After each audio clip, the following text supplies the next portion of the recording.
Kalau kalian melakukan ini dari tahun 2019, di awal tahun kalian sudah melakukan DCA atau dollar cost averaging, maka di 2021 kenaikan atau capital gain kalian lebih dari ratusan persen, guys.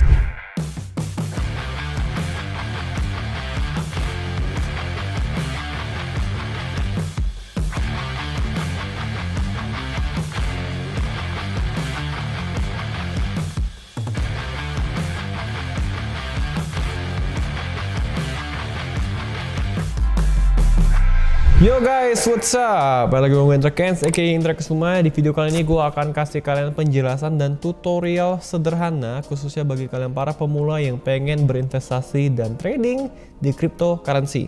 Nah, seperti yang kalian lihat saat ini udah terbuka ya account Indodax dari bapaknya gue nih. Ini punya bapak gue guys, gak boleh punya gue. Ntar kalian tahu berapa Bitcoin yang gue punya, bahaya.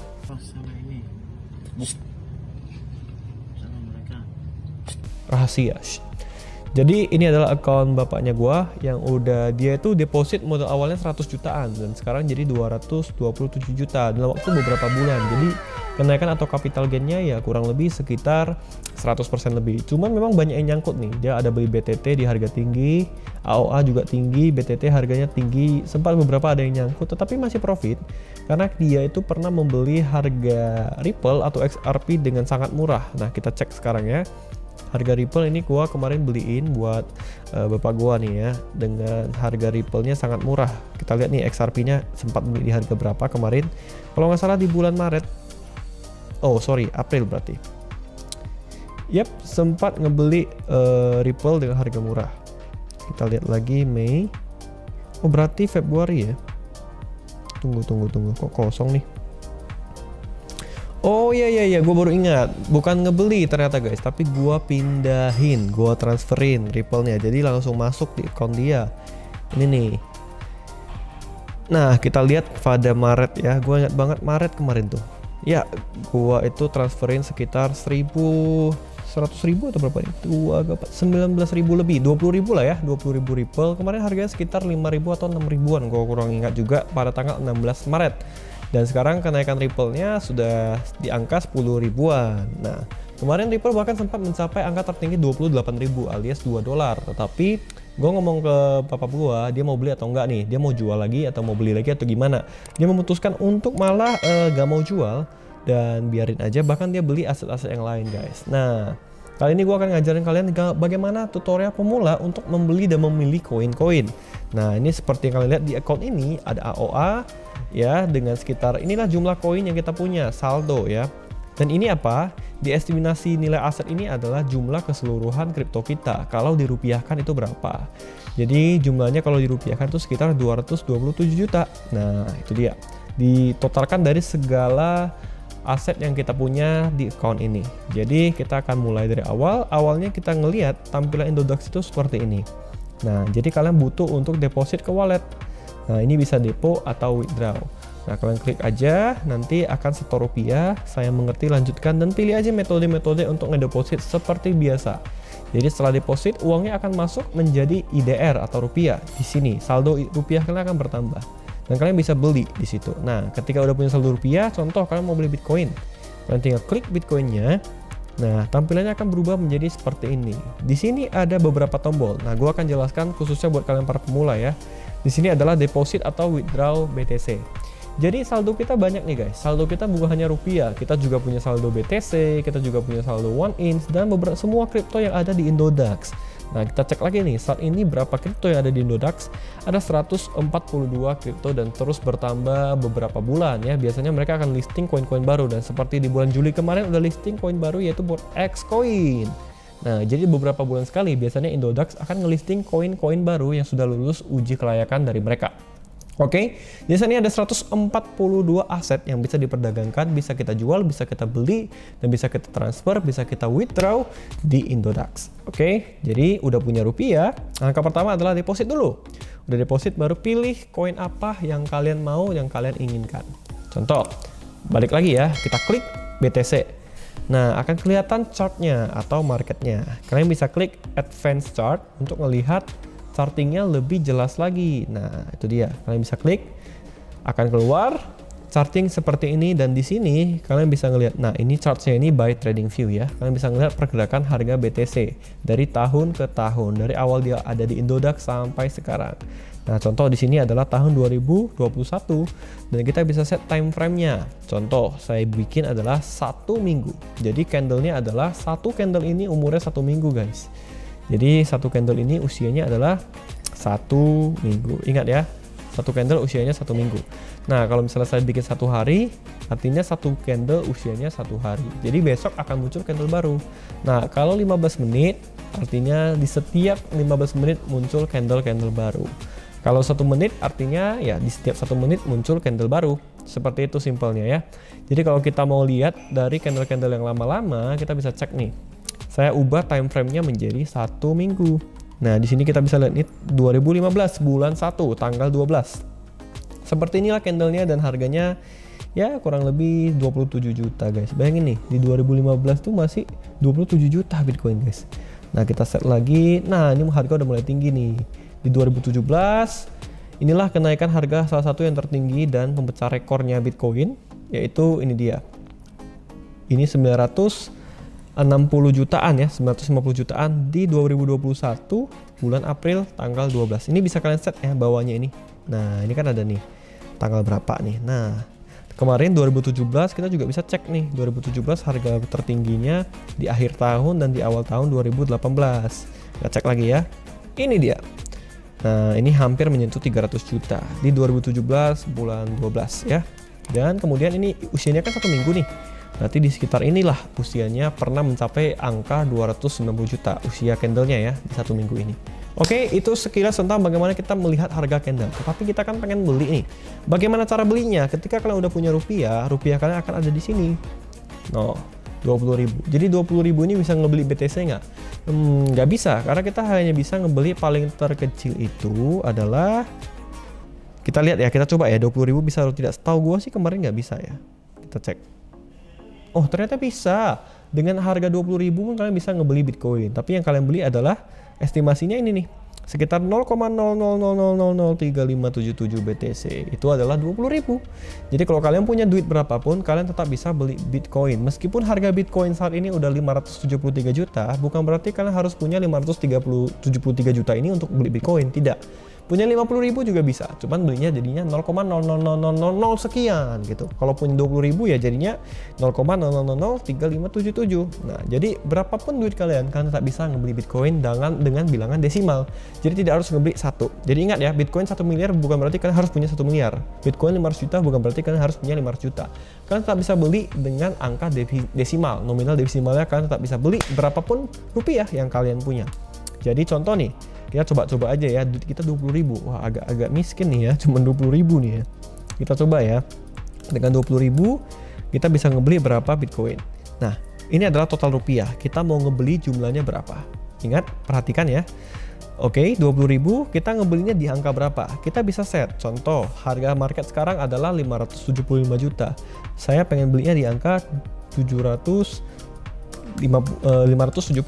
Jadi ketika nanti harganya turun 570, maka otomatis koin ini akan menjadi milik saya tergantung order dan antriannya. Nah, apa yang dimaksud order dan antrian? Bisa dilihat di sini, guys. Ini ada market jual dan market beli. Kenapa ada yang kuning, ada yang biasa? Nah, kuning ini biasanya yang nominalnya besar. Kalian lihat di market jual, ada orang yang menjual ya 1,9 BTC dengan harga yang dia set 575 juta. Dan total yang dia pelore adalah sekitar 1 miliar. Di market beli ada orang yang mau ngebeli Bitcoin dengan harga 575 juta 47 ribu. Dengan jumlah BTC yang mau mereka beli adalah 0,5. IDR-nya sekitar 300 juta. Jadi ini adalah orderan kita, guys. Contoh nih, kalau tadi kan saya ordernya di 570 ya. Nah, jadi orderan saya itu akan di paling bawah, guys. Kenapa? Karena ya orderannya jauh nih. Contoh nih, kita lihat market beli ya. 570 juta. Saya cek orderan saya ada nggak ya? Orderannya berapa nih? 20.000. Kita cek. Di angka 570 juta, apakah ada orderan 20.000? Nah, ini dia. Ini adalah orderannya saya. 20.000. Nah, ini dia. Mungkin gini, guys. Karena jumlah orderannya sama nih ya. Ini kan sama nih, sama-sama 570 juta. Maka orderan saya akan masuk ke sini. Coba kita bedakan ya. Kita akan melihat orderan kita bisa berbeda nggak ya. Saya akan batalin. Oke. Nah, kemudian saya punya rupiahnya akan balik ya, karena saya batal, saya nggak jadi beli. Saya beli lagi 20.000 dengan harga 571, 2, 3, 4, 5, 6, 7. Nah, biar kita angkanya unik ya, supaya kita bisa ngelihat. Kita place order lagi. Oke, saya ngebeli Bitcoin dengan harga 571 juta dengan jumlah 20.000. Kita akan lihat di order beli, ada nggak ya yang angkanya unik. Kita refresh lagi dan kita cek. Nah, akan muncul di sini guys biasanya nih. Oke, kita cari ya angka kita yang paling unik nih. Nah, ini dia muncul ya guys, ini punya kita.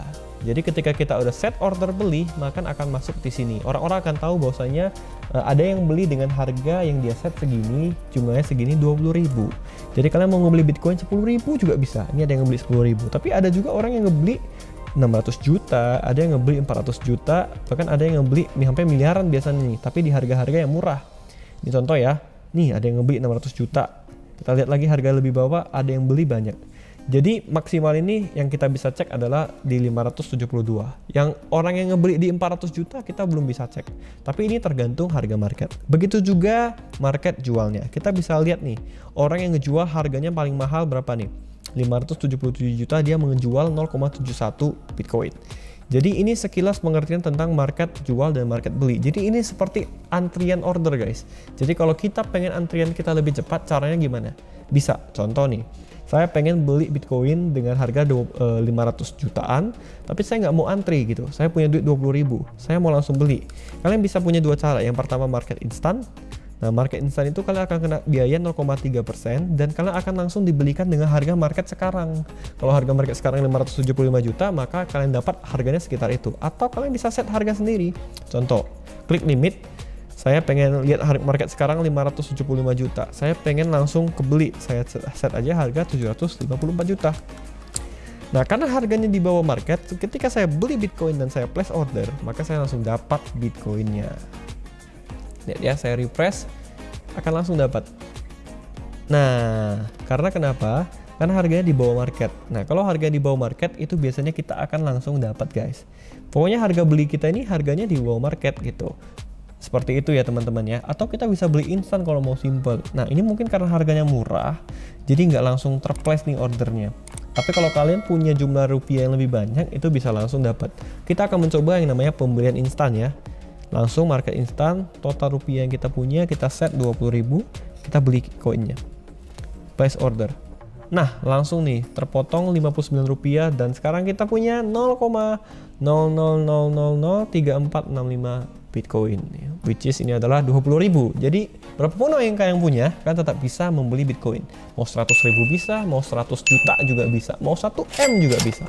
Berapapun bisa, dia akan menghitung sesuai dengan harga market. Nah, lantas bagaimana kita mendapatkan keuntungan? Nah, kalau harganya kita beli 575 juta, ini prinsip sederhananya seperti dagang guys. Jadi kalau besok harganya 600 juta ya maka kita untung. Kalau besok harganya 400 juta ya kita rugi. Sesimpel itu. Jadi saran saya untuk pemula bisa menerapkan sistem yang namanya DCA atau Dollar Cost Averaging. Di mana setiap periode tertentu kalian ngebeli ataupun berinvestasi di kripto. Contoh, ada teman saya, dia punya duit 10 juta uang nganggur setiap bulannya. Setiap tanggal 1 ya dia beli Bitcoin. Dia nggak mau tahu harganya 10 juta, harganya berapa dia nggak mau tahu, tapi dia belinya 10 juta. Jadi kalau misalnya harganya 500 juta ya jumlah koin yang didapat sejumlah 10 juta yang dia punya. Jadi kalau harganya 40 juta, harga Bitcoinnya 40 juta nih. Dia punya 10 juta, jadi dia dapatnya 0,4. Jadi berapapun harganya, dia tidak peduli. Pokoknya dia beli sejumlah uang yang dia punya, uang nganggur, dia beliin Bitcoin. Itu yang disebut dengan dollar cost averaging. Jatuhnya lebih kan nabung koin teman-teman. Tapi kalau mau trading ya kalian harus perhatikan chart dulu. Kalian harus paham technical analysis. Tapi kalau mau berinvestasi sangat mudah sekali. Kalian tinggal bisa beli setiap bulan. Tidak peduli harga Bitcoinnya berapa, kalian bisa beli terus-terusan setiap bulan kalian nabung. Dan beberapa tahun kemudian kalian punya target, kalian cek harganya udah naik. Kalau kalian melakukan ini dari tahun 2019, di awal tahun kalian sudah melakukan DCA atau dollar cost averaging, maka di 2021 kenaikan atau capital gain kalian lebih dari ratusan persen guys. Bayangkan Bayangkan di 2019 harga Bitcoin itu cuma berapa? Cuma sekitar ya di bawah 100 juta. Dan di 2020 awal-awal COVID harganya bahkan pernah 80 juta. Ketika kalian beli terus setiap bulan di 2021, apalagi di bulan April ya, ketika harga Bitcoin menyentuh 950 juta, di situ kalian bisa jual dan kalian bisa take profit. Nah, untuk fitur-fiturnya yang sederhana sudah saya jelaskan di sini. Kalian bisa pelajarin sendiri. Saran saya kalau mau ngetes fiturnya, kayak saya aja tadi dengan nominal 20.000 aja bisa. Jangan langsung taruh 100 juta untuk ngetes fitur jual dan beli. Di sini juga udah dijelaskan ya. Di tanda tanya ini kalian bisa cek fiturnya apa-apa saja. Nah, ada stop order, semuanya ada di sini. Kalian bisa cek sendiri dan bagaimana pengaturan limit, market instan dan juga stop. Nah, kalian bisa cek dan pelajarin sendiri. Jadi, kira-kira begitulah penjelasan sederhana tentang bagaimana cara berdagang atau bertransaksi di Indodax untuk cryptocurrency.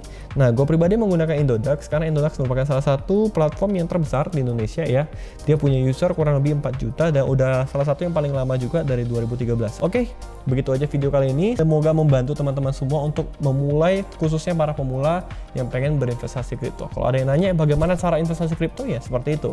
Simpelnya adalah beli di harga murah, jual di harga mahal, begitulah keuntungan yang bisa kalian dapatkan. Oke guys, sekian aja video kali ini. Langsung aja join di grup, dan ingat grup yang asli hanya ada di link deskripsi di bawah. See you guys on the next video. Jangan lupa like, comment, share, dan subscribe. Semoga video ini bermanfaat. Jangan lupa share ke teman-teman kalian. Sampai ketemu di video berikutnya. Gue Indra Kens. Salam profit.